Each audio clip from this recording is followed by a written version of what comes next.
Jet में कल भारी एक्शन था जो आज बाजार में तो नजर आया, लेकिन बाजार के बाहर और हलचल जारी है। आज एविएशन सेक्रेटरी ने जेट एयरवेज और एसबीआई के साथ एक बड़ी मीटिंग बुलाई है।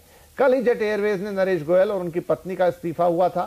साथ ही एयरलाइंस को कर्ज देने वाले उसमें 1500 करोड़ रुपए डालने पर राजी भी हुए थे।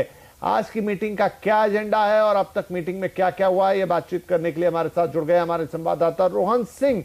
तो रोहन, अब कल काफी चीजें हो गई, अब एविएशन सेक्रेटरी ने बुलाया है जेट को, एसबीआई को, आज क्या बातें हो रही हैं, क्या आगे की रणनीति पे विचार हो रहा है, आज की मीटिंग का एजेंडा क्या है?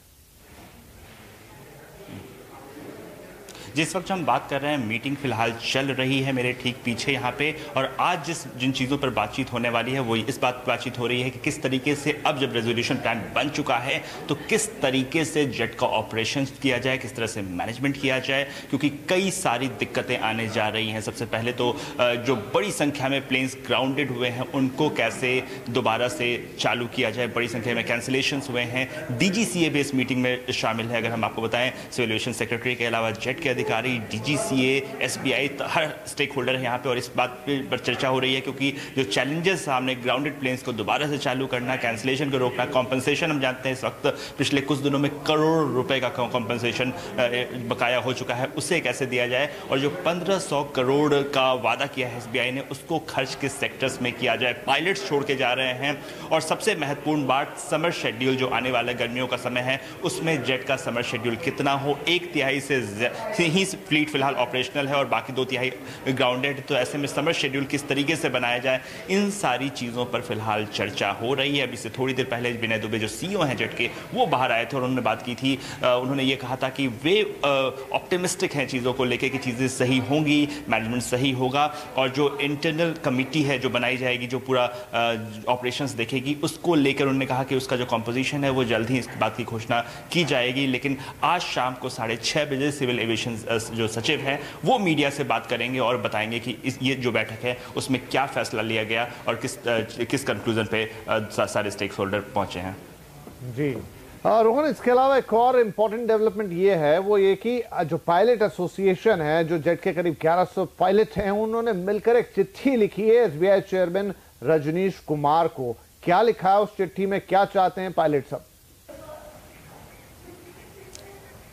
जी, काफ़ी समय से नाराज चल रहे थे पायलट्स, कई सारे पायलट्स छोड़ के जा भी रहे थे स्पाइस जेट में, इंडिगो में।